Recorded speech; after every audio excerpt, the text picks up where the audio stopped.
আমার নিভানকে ভালো রাখিস নানু, খুব খুব ভালো রাখিস, আর খুব ভালোবাসিস। ওর না পাওয়া ব্যথাগুলো তোর ভালোবাসায় ভুলিয়ে দিস, জানিস? ওর ওই এত বছর বয়সে নিজের আপনজন কারো কাছে জোর করে কখনো কিছু আবদার করেনি, চায়নি, নিজের বলে কোনো আকাঙ্ক্ষা জাহির করেনি, বরং আপনজনদের খাতিরে নিজের শখ, ইচ্ছে, ভালোবাসাগুলো বিসর্জন দিয়েছে। সেই ছেলেটা আজ তোকে পাওয়ার জাহির করেছে, আবদার রেখেছে তোকে পাওয়ার। মন কেঁদে উঠল, চোখে পানি জমল কৌরির। মানুষটা কি করে তাকে এত ভালোবাসতে পারে? কি করে, কি আছে তার মধ্যে যে মানুষটা তার জন্য এতটা পাগল হলেন? ভদ্রমহিলা নম্র চোখে তাকিয়ে রইলেন কৌরির দিকে। নিভান বিয়ে করবে। হঠাৎ এই সিদ্ধান্তে যেমন ওনার পরিবারের সবাই অবাক হয়েছিলেন, মেয়েটাকে জানার পর তিনি বাদে ওনার ছেলের বউরা যেন একটু বেশি আশ্চর্য হয়েছিলেন। মেয়েটার বাহ্যিক সৌন্দর্যে আর শান্তশিষ্ট নম্র আচরণে, শালীন চলাফেরায় বৌমারা তেমন আপত্তি না জানালেও ছেলেরা আপত্তি জানালেন। নিভান বিয়ে করবে উচ্চ বংশ, নামিদামি বিত্তশালী পরিবারের কোনো এক রূপবতীকে, তা না একটা এতিম মেয়ে। মেয়েটাকে ওনারা দেখেছেন খুবই ভালো মেয়ে, সব দিক থেকে ঠিকঠাক থাকলেও গার্ডিয়ান নেই। এতিম মেয়ে বিয়ে করবে নিভান? গাইগুই করে নিভানের সিদ্ধান্তে অমত পোষণ করলেন। ভদ্রমহিলা ছেলেদেরকে বোঝালেন, খুব সুন্দর করে বোঝালেন। এক পর্যায়ে গিয়ে মানলেন, তবে নিভানের প্রতি মনে একটু অসন্তুষ্টই রয়ে গেলেন। খুব ভালোবাসে যে ছেলেটাকে, হয়তো আশাটাও তেমন করেছিলেন, সেজন্য এই অসন্তুষ্টটা। এই ও অসুস্থ, তাতে আবার বাহিরে থেকে এসেছে, তোরা এরকম ওকে চেপে চুপে বসিয়ে রেখেছিস কেন? বিশ্রাম নিতে দে, রাতে আবার হলুদের অনুষ্ঠান।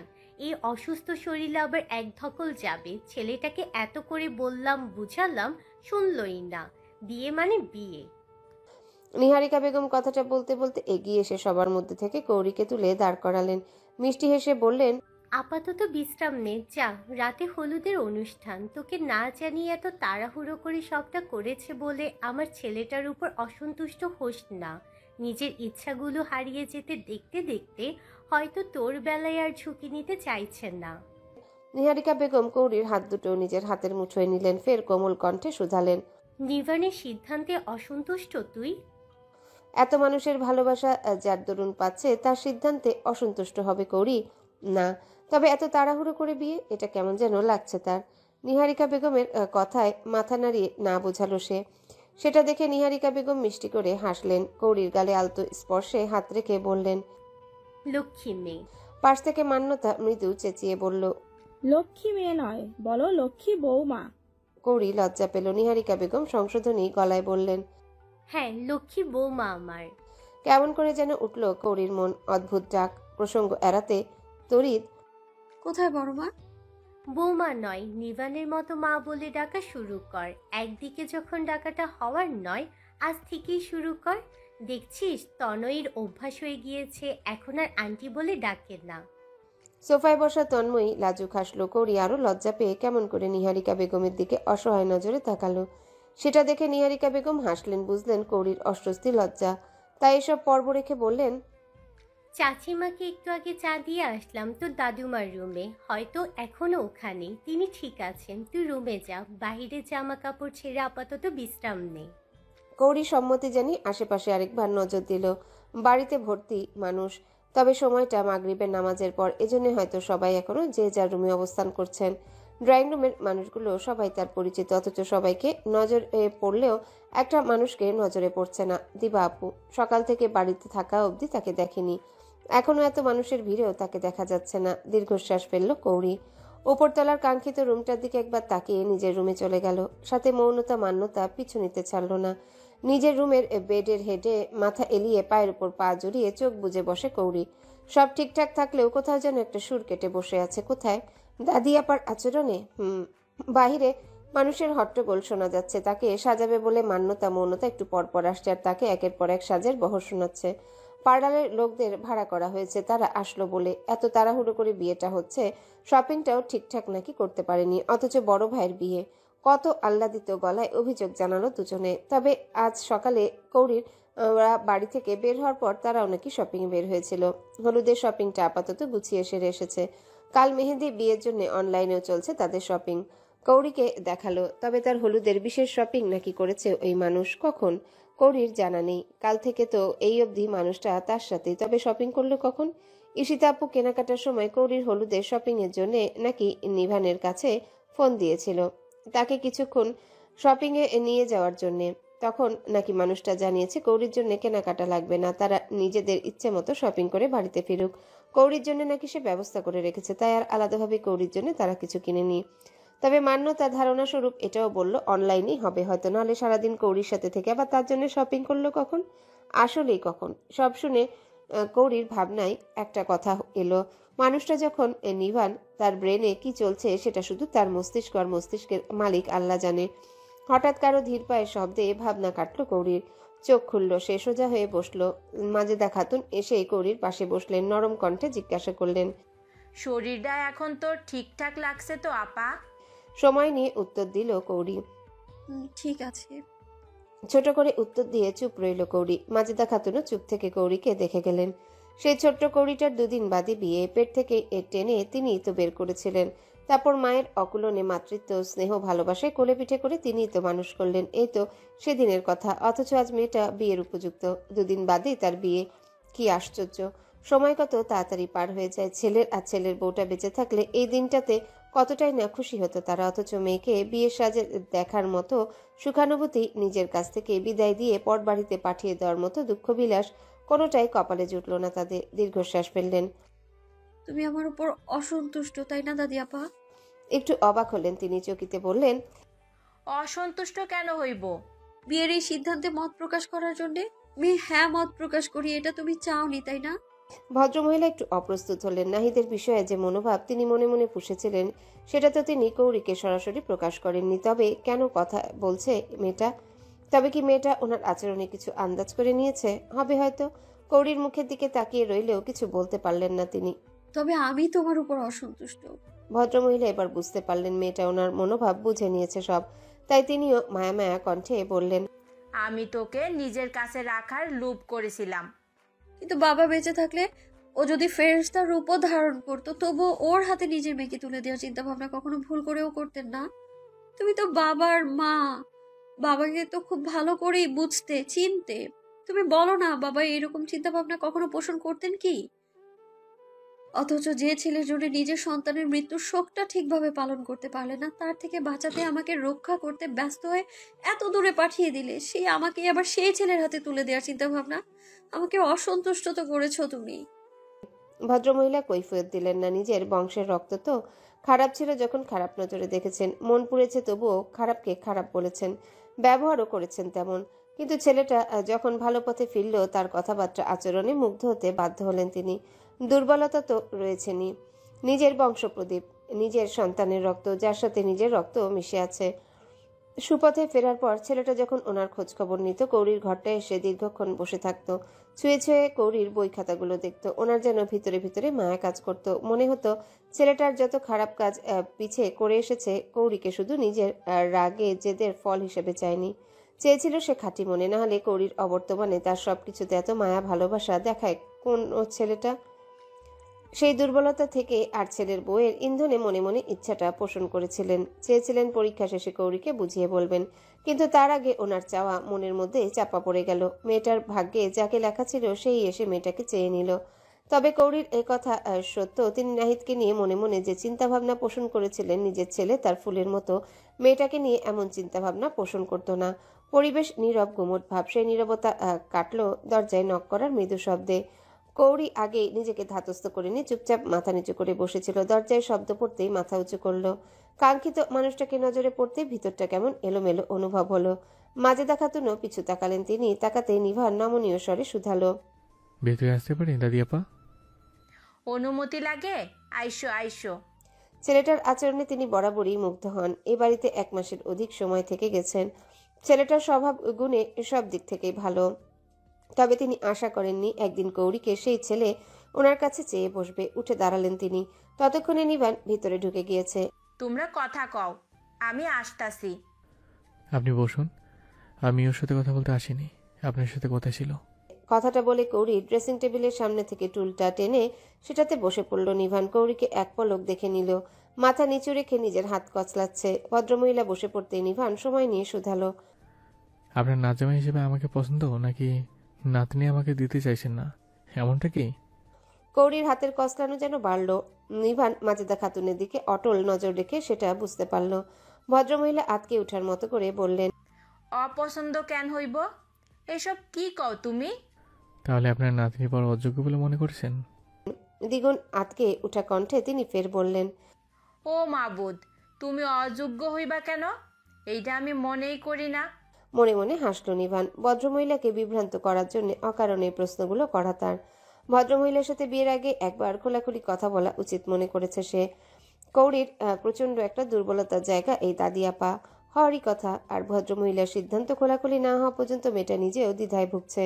হয়তো মনে মনে ভাবছে দাদিয়াপার অমতে গিয়ে বিয়েতে সম্মতি দেওয়াটা কি ঠিক হয়েছে তার সম্মতিতে কি দাদিয়াপা সত্যি অসন্তুষ্ট? ডক্টরের পরামর্শ অনুযায়ী এখন মেয়েটাকে স্ট্রেস নেওয়া সম্পূর্ণ নিষেধ।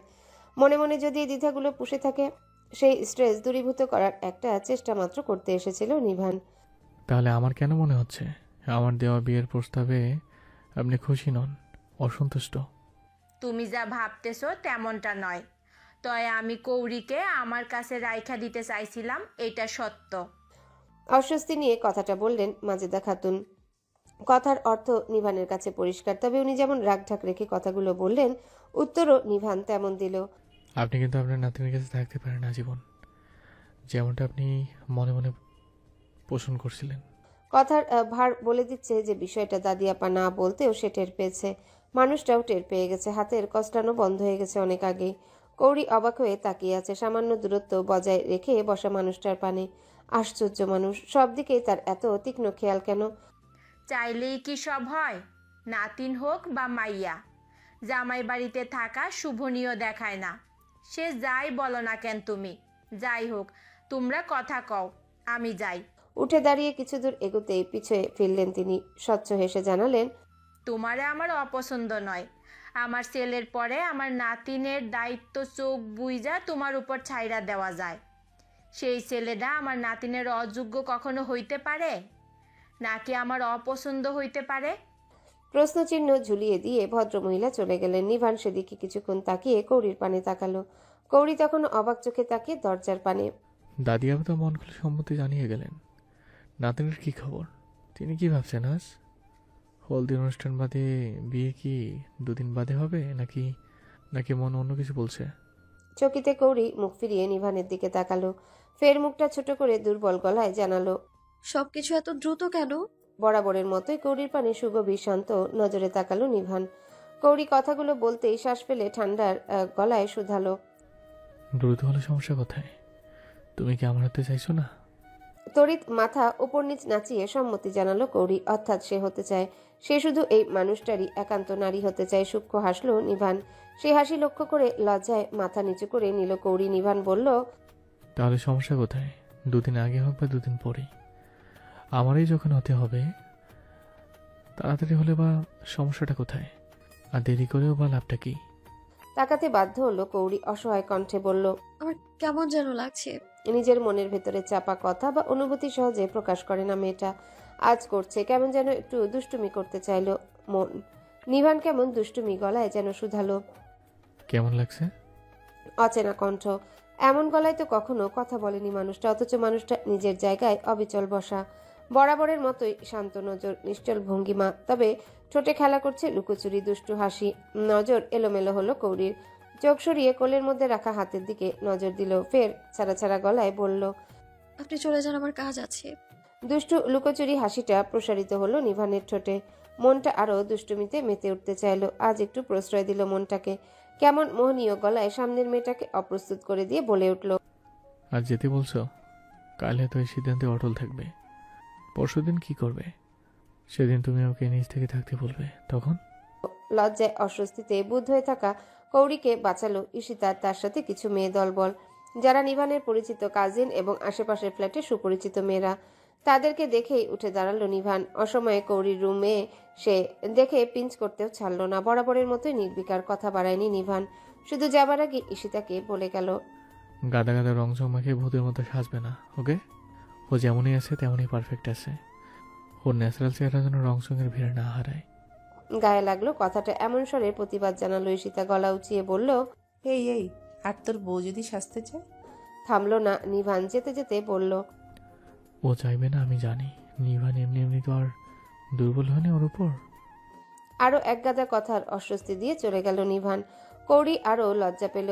সেই লজ্জা বাড়িয়ে দিয়ে মেয়েগুলো তার সাথে মশকরা করলো কিছুক্ষণ। ঈশিতা তাদের ধমক দিয়ে চুপ করালো। তারপর মান্যতা তন্ময়ী হাত ভরে হলুদের সাজসজ্জার সরঞ্জাম নিয়ে আসতেই সাজগোজ নিয়ে পড়ল সবাই। হলুদের শাড়ি আর ফুলের গহনা দেখে কেমন যেন হৃৎপিণ্ড ঢিপ ঢিপ তাল হারিয়ে কেঁপে কেঁপে উঠল তার। নিজের রুমে রেডি হচ্ছে নিভান। গায়ে কালো ছাইরঙা চেক শার্ট। ছেলেটাকে আগে ফর্মাল ড্রেস আপে দেখা যেত বেশি। ভার্সিটি লাইফ চুকানোর পর খুব কমই তাকে এ ধরনের রঙিন শার্টে দেখা গেছে। তবে ইদানিং আবারও তাকে দেখা যাচ্ছে বেশ, হয়তো প্রেমে পড়ার কেরামতি। তবে একটু পরে হলুদের অনুষ্ঠানের পোশাক বাদে এরকম সাধারণ ড্রেস আপে রেডি হচ্ছে কেন সে? নিভানের এখানে আসা থেকে চুপচাপ ত্রিনয়, অথচ এরকম চুপচাপ তাকে সাজে না, চুপচাপ থাকেও না সে। কিন্তু কি করার, নিভানকে কিভাবে বোঝাবে সে? নিভান যে ধারণা তার সম্পর্কে করেছে তা সম্পূর্ণই ভুল। অনেকক্ষণ ধরে চুপ থাকলেও এবার পেটের মধ্যে নিজেকে নির্দোষ প্রমাণ করার কাচুমাচু শুরু হলো। আর চুপ থাকতে পারল না ত্রিনয়। কাছের বন্ধুটার সাথে আজ যেন কথা বলতেও কেমন অস্বস্তি হচ্ছে।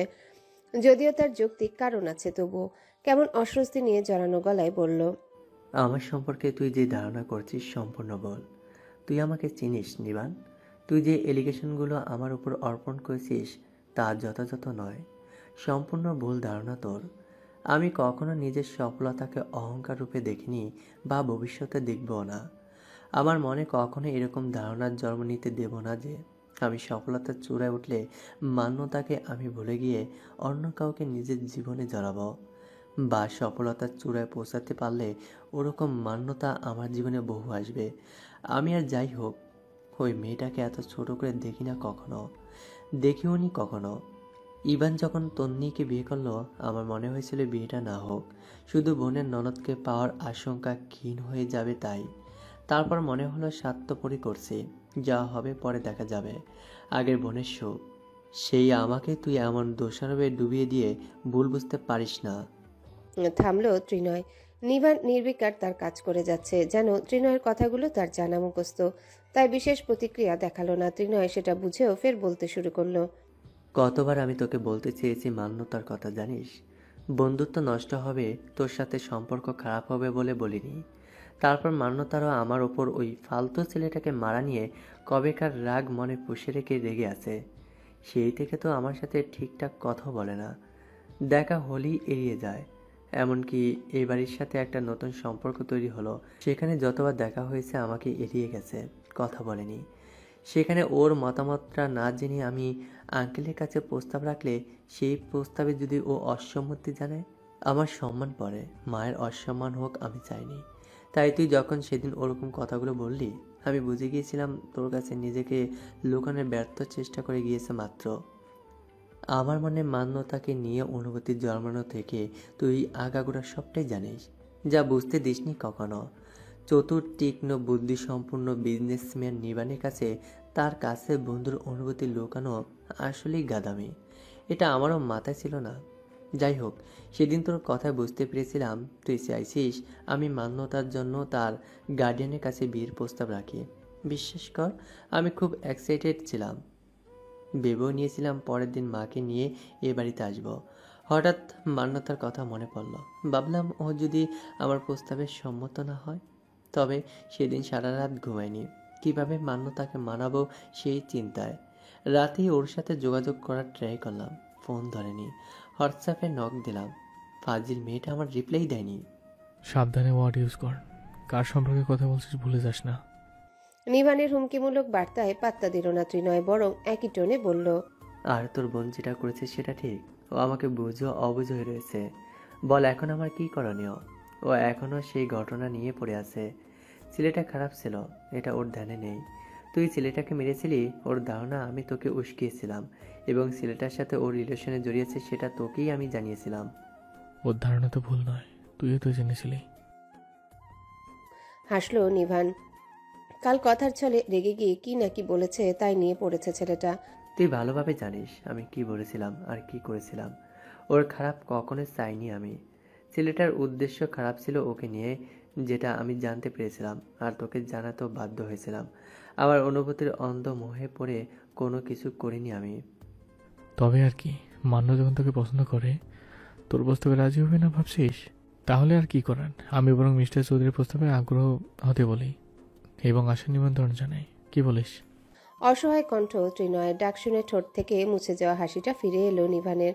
অকপটে বলল, আরে মহা মুশকিল, তো কি করতে বলছিস? বোন আমি তোর বাড়িতে গিয়ে উঠিয়ে দিয়ে আসবো?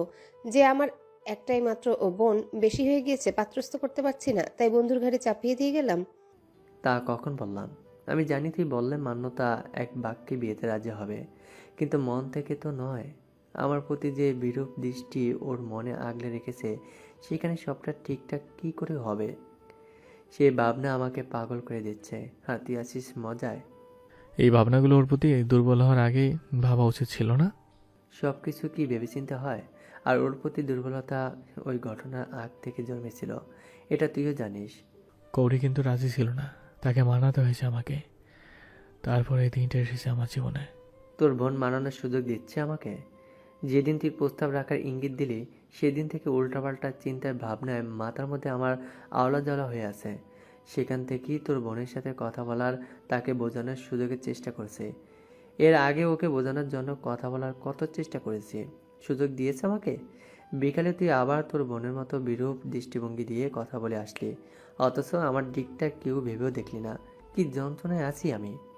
কানে শুনলেও ত্রিনয়ের কথায় বিশেষ প্রতিক্রিয়া দেখালো না নিভান। গায়ে পারফিউমের সুগন্ধটা ছড়িয়ে নিয়ে টেবিল থেকে নিজের ফোনটা নিতে গিয়ে কৌরিটাও নজরে পড়ল। সেটাও পকেটে ঢুকিয়ে নিয়ে গাড়ির চাবিটা হাতে নিল। ত্রিনয়কে তাড়া দিয়ে বলল, ওঠ, বাইরে যাব, সাথে তুইও যাচ্ছিস। নিবান? ডাকের অর্থ নিভানে জানা। সেই প্রেক্ষিতে মজার ছলে বলল, তোর বিয়ে নিয়ে পড়া না হয় দিন রাত এক করে ভাবতে বসিস, আপাতত আমার বিয়েটা এনজয় কর। নিবান? বাচ্চাদের মতো এরকম মাম্মা করছিস কেন? সুদর্শন যুবক, একটা মেয়ের মন জয় করতে পারিস না? এর চেয়ে চরম ব্যর্থতা একজন সুদর্শন পুরুষের জীবনে আছে। ওঠ। তোর বোন বাদে কত মেয়ে পটে আছে জানিস?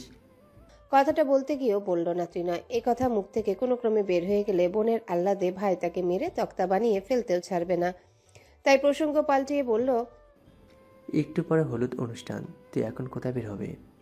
পরিজন আছে, গেলেই তো দেখতে পাবি, চল। ত্রিনয় উঠে দাঁড়াতেই নিভান এসে তার সামনে দাঁড়ালো।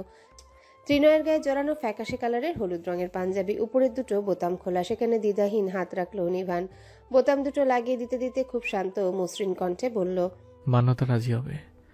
আর ও তোর সম্পর্কে যে ধারণাই মনে পুষে রাখুক না কেন, এটা জানে এবং মানে মানে তুই ভালো ছেলে, খুব ভালো ছেলে। বাবার কাছে প্রস্তাব রাখ। আমার জানা মতে তিনি তোর প্রস্তাবে অমত পোষণ করবে না, আর তিনি প্রস্তাবে সম্মতি প্রকাশ করা মানে মান্যতার সম্মতি। তারপর আমি মান্যতার সাথে কথা বলে নেব, বিয়েটা হলে হতে দে। সেই ছেলেটার পরে মান্যতার কোনো রিলেশনশিপে ধরেনি। তাহলে এত কেন টেনশন নিচ্ছিস? ওকে মানাতে চাস, বোঝাতে চাস, ভালো কথা। ও যখন সুযোগ দিচ্ছে না, বিয়েটা করেন। তারপর মানানো বোঝানোর সময়টা কাছে থাকতে পাবি। দেখবি মানানো সহ সম্পর্কটা আরও সহজ হয়ে গেছে। আর বিবাহিত সম্পর্কের সৃষ্টিকতা আলাদা একটা রহমত থাকে। সেই পবিত্র সম্পর্কে দুটো আলাদা অচেনা নরনারীর মধ্যে তিনি অডলে মায়া ভালোবাসার টান সৃষ্টি করে দেন। সুতরাং বিয়েটা করে নে, সমাধান এমনিতেই মিলে যাবে। আবেগে আপ্লুত হলো ত্রিনয়। পুরুষ চোখে সহজে নোনা জল না জমলেও ভিতর থেকে একটা আবেগের ঢেউ খেলে গেল। এরকম বন্ধু থাকলে আর কি চাই, জীবন সহজ। আবেগে আপ্লুত হয়ে কথা যেন হারিয়ে গিয়েছে তার। নিভানের হাত সরিয়ে যেই ওকে জড়িয়ে ধরতে যাবে, নিভানোর বুকে হাত দিয়ে বাধা দিয়ে বলল, আগে পরে ভাবিস ডুবিস, আপাতত চল। ত্রিনয় শুনল না। নিভানের হাতটা জোর করে সরিয়ে দিয়ে তাকে শক্ত করে জড়িয়ে ধরল। তবে আবেগপ্রবণ হয়ে মুখে বলতে পারল না কিছু। নিভান সেটা বুঝে নিজেও শক্ত করে ওকে নিজের সাথে জড়িয়ে নিল। পিঠে বারবার হাত বুলিয়ে ঠাট্টা করে বলল, তুই এরকম মেয়েদের মতো আবেগী হয়ে গেলে কবে থেকে? যেদিন থেকে নিবান নামে আমার একটা সুবন্ধু হয়েছে, সেদিন থেকেই। হেসে উঠল দুজনা। ফের একে অপরকে ছেড়ে সরে দাঁড়ালো। ত্রিনয় গিয়ে দাঁড়ালো আয়নার সামনে। নিজেকে এক পল দেখে নিয়ে নিবানের পিছু নিল। দুজনেই দরজা অবধি পৌঁছানোর আগে সম্মুখে এসে হাজির হলো ঈশিতা। হাতে তার নামি শপিং মলের একটা শপিং ব্যাগ। নিভানকে সাধারণ বেশে রেডি হয়ে কোথাও যেতে দেখে কপাল কুঁচকে গেল তার। সহসাই শুধালো, তুই কোথাও যাচ্ছিস? আমার একটু কাজ আছে, বাইরে যেতে হবে। আপাতত সেই উদ্দেশ্যে বেরোচ্ছি। কেন, কোনো প্রয়োজন? মানেটা কি? একটু পরে হলুদের অনুষ্ঠান, এখন তুই বের হবে? হলুদের অনুষ্ঠানে আমার কি কাজ? তোমরা কি আমাকে হলুদ মাখানোর চিন্তা ভাবনা করছো নাকি? কপালে ভাঁজ ফেলিয়ে দৃঢ় কণ্ঠে কথাটা বলতেই পাশে দাঁড়ানো ত্রিনয় হেসে দিল। শব্দ শুনেও কর্ণপাত করল না নিভান। ঈশিতার মুখের দিকে অদ্ভুত নজরে তাকিয়ে রইল। সেই তাকানো উপেক্ষা করে ঈশিতা বলল, হলুদের অনুষ্ঠানে তোর কি কাজ মানে? বিয়ে কি একা কৌরির হচ্ছে? ওর যে কারণে হলুদ ছোঁয়ানো হবে, তোরও একই কারণে ছোঁয়ানো হবে। আর তোকে হলুদ মাখানোর চিন্তা ভাবনা মানে? বিয়ের বর কনে দুজনকে হলুদ ছোঁয়ানোর নিয়ম। নিয়ম না মানলে কি হবে? কিচ্ছু হবে না, তবে এটা বিয়ের একটা আনুষ্ঠানিক, এছাড়া কিছু না। তাহলে মানা না মানাতে সমস্যা কোথায়? আর আমার এখন বাইরে যাওয়াটা খুব প্রয়োজন। শপিং ব্যাগটা নিভানের হাতে ধরিয়ে দিল ঈশিতা। ফের বলল, এত কথা শুনতে চাই না, রেডি হয়ে নিচে আসবি, এটাই জানি। এটাতে কি? তোর হলুদের পোশাক। মানেটা কি তুমি জানো না? আমার হলুদ রং নিজের গায়ে জড়ানো একদম পছন্দ নয়। সেজন্যই পুরোপুরি হলুদ পোশাক নেইনি, তুই দেখে নে। তবে রেডি হয়ে নিচে আসবি। দ্বিতীয়ত আর কোনো কথা শুনতে চাই না। ঈশিতা আর সেকেন্ড সময় ব্যয় না করে চলে গেল। সেদিকে তাকিয়ে নিভান কিছু ভাবল। বাইরে যাওয়াটা তার খুব প্রয়োজন। তারপর আবারও কিছু ভেবে রেডি হতে চলে গেল। তা নিয়ে ত্রিনয়ও মজা লুটল। এটা বলতেও ছাড়ল না। তোমার পুরুষ স্বাধীনতা অবক্ষয় হতে শুরু হয়ে গেছে বন্ধু। সময়টা রাত 8টার এদিক ওদিক, অথচ দিনের আলোর মতো ফকফকা পরিষ্কার চারিপাশটা। ফুল দিয়ে আচ্ছাদিত চমৎকার চোখে ধাঁধানো সজ্জার স্টেজে এনে বসানো হয়েছে কৌরিকে। পরনে তার ভারী কাতান মোলায়েম হলুদ শাড়ি। দুধে আলতা গায়ের বর্ণে নিদারুণ মানিয়েছে হলুদ রংটা।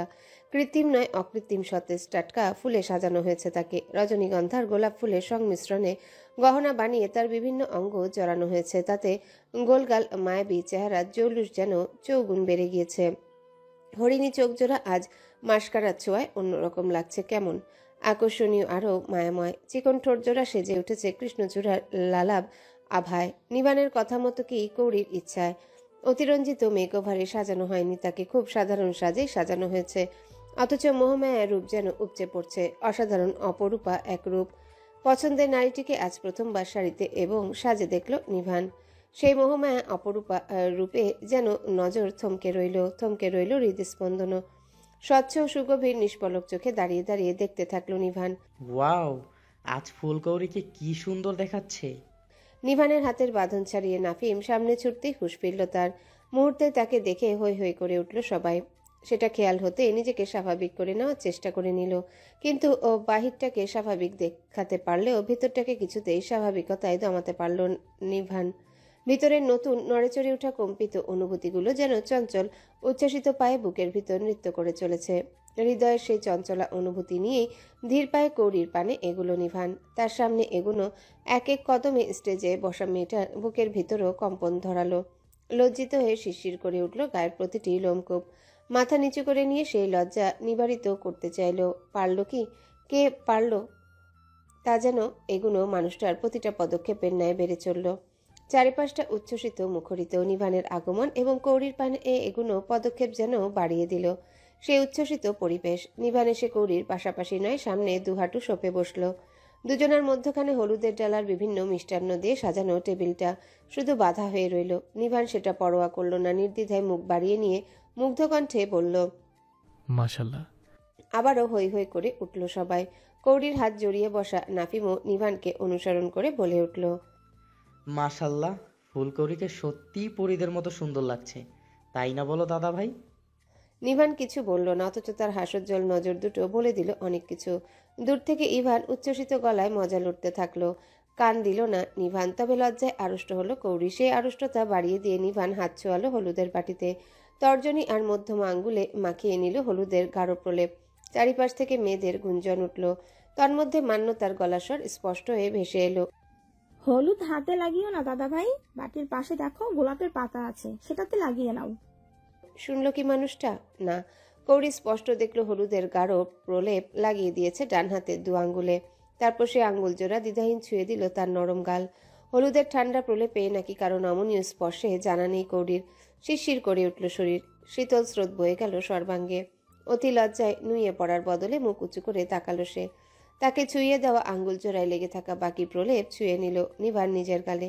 সমস্ত শরীরে এবার তরঙ্গোচ্ছ্বাসের শীতল ঢেউ বয়ে চলল। গতি নিয়ন্ত্রণ ছাড়িয়ে লাফিয়ে লাফিয়ে চলতে থাকলো হৃৎপিণ্ড। চারিপাশটা তখন নিভানের কর্মে উচ্ছ্বসিত। সেই উচ্ছ্বসিত কণ্ঠগুলোকে উপেক্ষা করে সামনের হলুদ আচ্ছাদিত অপরূপা বেশে হৃদয়ে ঝড় তোলা নারীটিকে উদ্দেশ্য করে বলল নিভান। তোমার হলুদের সালামি নেবে না? বাকরুদ্ধ কৌরি তখন অপলক চোখে চেয়ে। সাদা পাজামা পাঞ্জাবিতে মানুষটা, পাঞ্জাবির উপর কোটিটা শুধু হলুদের, তাও খুবই হালকা রঙের, অথচ শুভ্র সেই সাধারণে পোশাকে কি মায়াময় আর হ্যান্ডসাম দেখাচ্ছে সেই শ্যামলাটে পুরুষটিকে। কি হলো, নেবে না? কানে কথা গেলেও কিছু বলল না কৌরি, শুধুই বোবা মানুষের মতো অপলক দৃষ্টিতে চেয়ে রইল। কি মুগ্ধকর সেই দৃষ্টি! যদি এই নারীটি তার জন্য হালাল হতো, অনুষ্ঠানের সমস্ত মানুষকে উপেক্ষা করে ওই মায়াময় চোখে আদর ছুঁয়ে দিত নিভান। আপাতত তার সংবরণ করলো, মিষ্টি কণ্ঠে বলল, শুনেছি হলুদের আনুষ্ঠানিকতার নিয়ম হচ্ছে কানে হলুদ ছুঁয়ে তাকে সালামি দেওয়া। আমি তো হলুদ ছুঁয়ে দিলাম, সালামি তো এবার প্রযোজ্য, দিতেই হবে।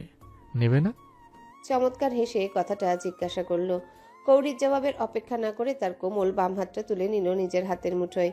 ফের ডান হাতটা পাঞ্জাবির পকেটে ঢুকে চমৎকার একটা জুয়েলারি বক্স বের করলো। ডান হাতের আঙ্গুল দ্বারা সেটা খুলতেই সাদা পাথরটা তার সৌন্দর্য ছড়িয়ে জলজল করে উঠল। মুখর হলো পরিবেশ। দেরি করলো না ইভান। বিভিন্ন অ্যাঙ্গেলে ছবি উঠিয়ে নিল কয়েক গাছি। বক্স থেকে রিংটা উঠিয়ে নিল নিভান। আলতো স্পর্শে তা পরিয়ে দিল কৌরির অনামিকায়। কৌরি বিস্মিত নজর এক পলক সেটা দেখে আবারও নজর স্থির করলো সামনের মানুষটার শ্যামবর্ণ মুখে। আবেগে কান্না ঠিকরে বের হতে চাইল, দাঁতে দাঁত চেপে তা সংবরণ করলো। রিং পরানো শেষে মুখ তুলে চাইল নিভান। চমৎকার সেই হাসিটা তখনও ঠোঁটে ঝুলে। কান্নাদের আটকাচ্ছ কেন?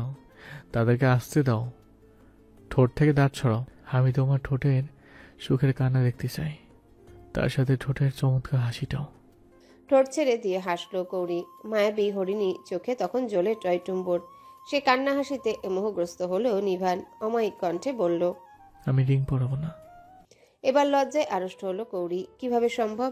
এই এত এত আভিজাত্যপূর্ণ আয়োজন সব শুধুমাত্রই তার জন্য করেছে মানুষটা, অথচ সেই মানুষটার জন্য তার পক্ষ থেকে করার কেউ নেই, কিচ্ছু নেই। বাবা মা বেঁচে থাকলে জীবনটা স্বাভাবিক হলে এমন দিনটা কি কখনো দেখতে হতো? তার বাবার অর্থ ঐতিহ্য কম থাকলেও এই মানুষটাকে একটা কিছু উপহার দেওয়ার মতো অর্থ ও সামর্থ্য তো ছিল। কৌরির ভাবনার মাঝে চোখ ইশারা করে কিছু দেখালো নিভান। ইশারা লক্ষ্য করে তাকাতে এবার আর বিস্মিত নয়, মনে মনে দীর্ঘশ্বাস ছাড়ল কৌরি। নিভান স্পষ্ট খেয়াল করলো নিজে রিংটা কৌরির হাতে তুলে দিল। ফের পড়াতে ইশারা করলো। আশেপাশে ছোট বড় নানা মানুষের উৎসুক নজরের ঢল। নজর ফিরিয়ে রিংটা পরিয়ে দিল নিভানের বাড়িয়ে দেওয়া ডান হাতে। ফের হইচই শুরু হলো। সেসব হইচই উপেক্ষা করে নিভান নুইয়ে কৌরির কানের কাছাকাছি হলো। চমৎকার কণ্ঠে বলল, আমার ফুলকৌড়ির আত্মসম্মানে আঘাত আনো এমন কাজ কখনোই করবে না নিভান।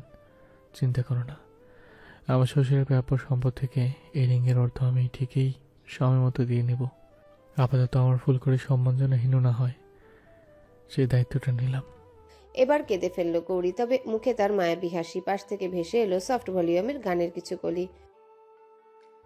ভেসে আসা সুরের সাথে মৃদুস্বরে মানুষটাও যেন তাল মেলালো। কি ভয়ঙ্কর সে কণ্ঠে! ঝড় তুলে দিল কৌরির হৃদয়ে। হঠাৎ সুর থামিয়ে মিষ্টি কণ্ঠে শুধালো নিভান। এখনো মন খারাপ? মাথা নাড়িয়ে না জানালো কৌরি। মায়া মায়া কণ্ঠে বলল, থ্যাংক ইউ। অসম্ভব সুন্দর দেখাচ্ছে তোমাকে, অসম্ভব। নিজের কথার পরিবর্তে এই উত্তর আশা করেনি কৌরি। লজ্জা পেয়ে মুখ ঘুরিয়ে নিল। হঠাৎ মনে হলো পাশে নাফিম ছিল যে। এত সময় পাশে তাকালো কৌরি, নেই ছেলেটা। ওই যে দূরে দাঁড়িয়ে ইভানের সাথে দুষ্টুমিতে মেতেছে। স্বস্তির নিঃশ্বাস ছাড়ল কৌরি। কৌরি? তড়িৎ মুখ ঘুরিয়ে সামনের মানুষটার দিকে তাকালো কৌরি।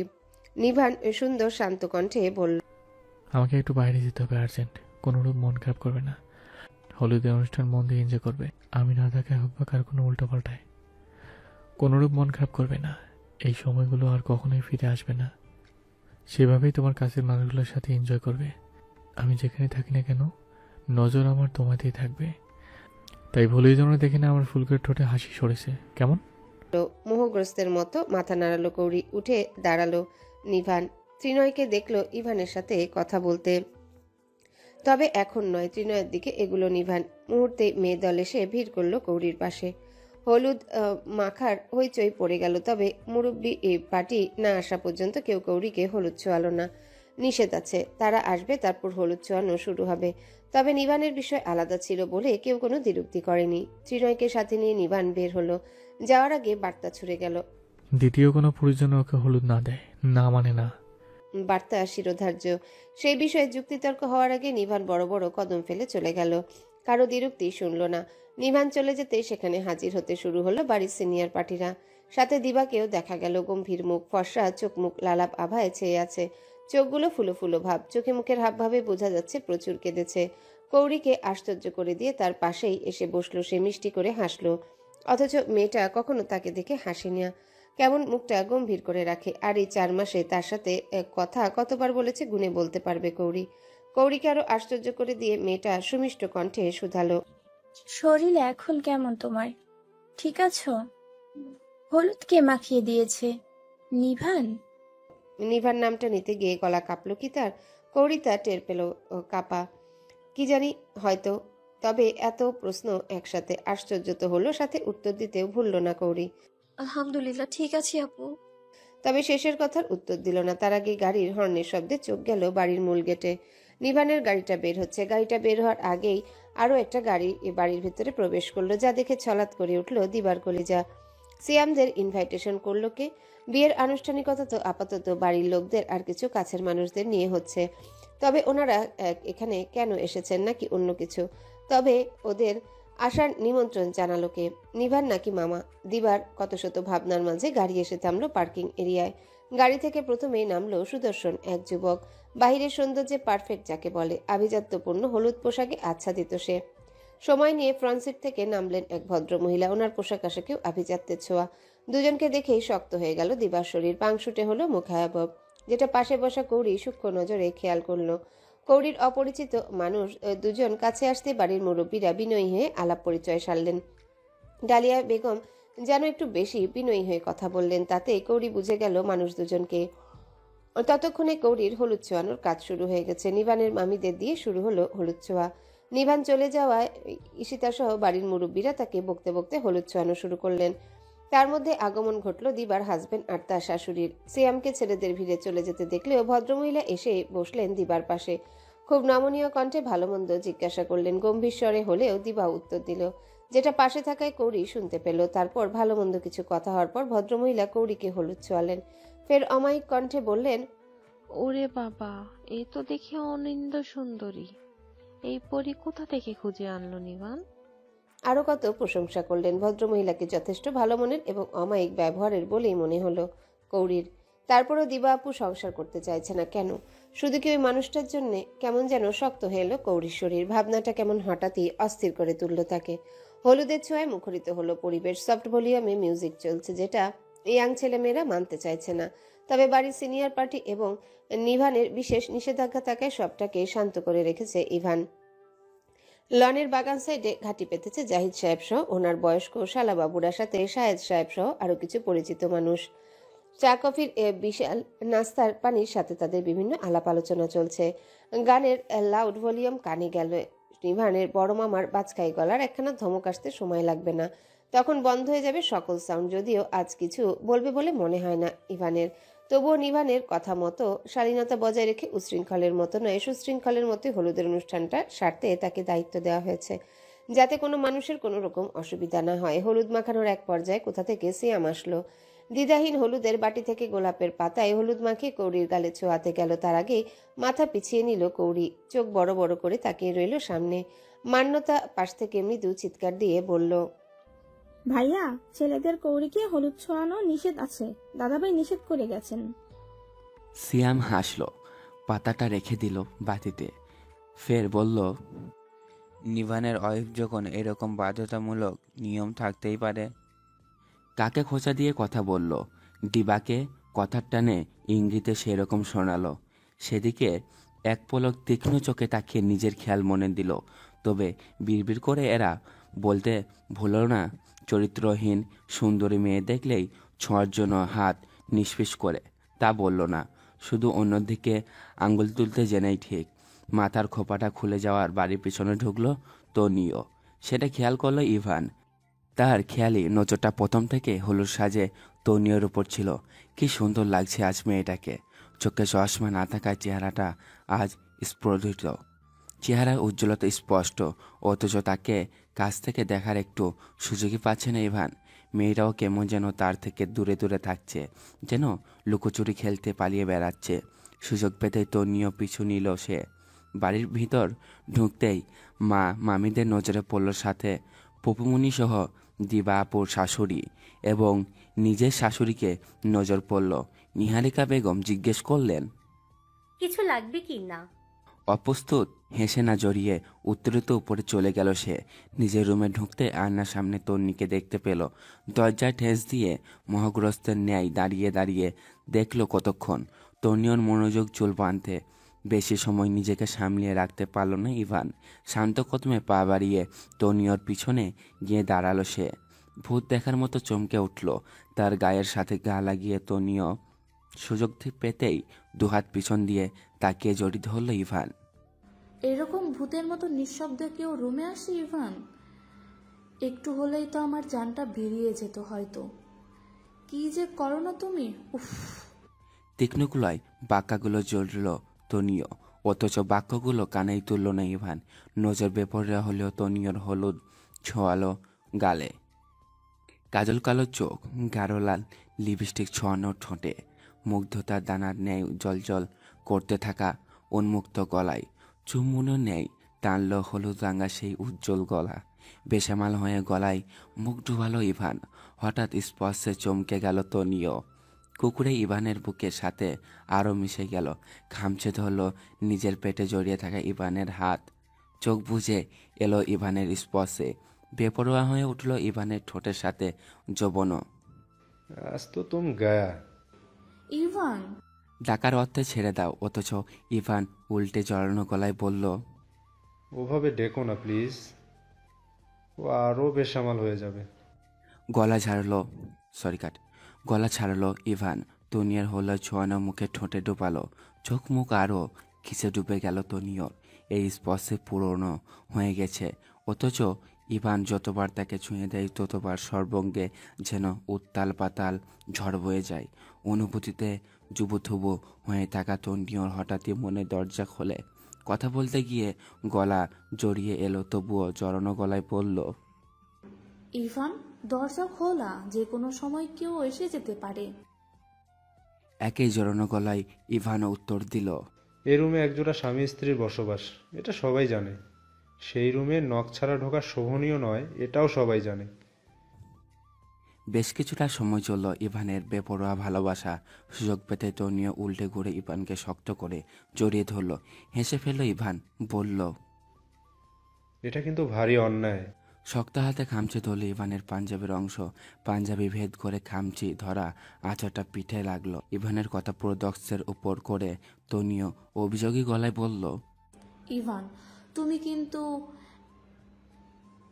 দিনকে দিন মাত্রাতিরিক্ত অসভ্য হয়ে যাচ্ছ, সীমা ছাড়াচ্ছ। ইভানের হাসি চওড়া হলো। ততক্ষণে নিজেকে সামলে নিয়েছে সে। শক্ত হাতে নিজেও জড়িয়ে নিয়েছে তনিকে। মেয়েটার কথার উত্তর স্বরূপ দুষ্টু গলায় বলল, তার জন্য দায়ী কে?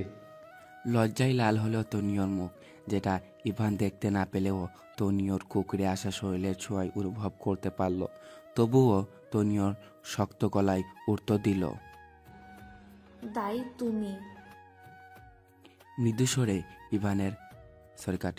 স্বরে এবার ইভানের হাসির শব্দ শোনা গেল। ফের দুষ্টু মিষ্টি কণ্ঠে বলল, তাহলে দায়ী যখন আমি, অসভ্যতামের সীমা তো ছাড়াতেই হয়, কি বলো? সীমা ছাড়ালো ইভান।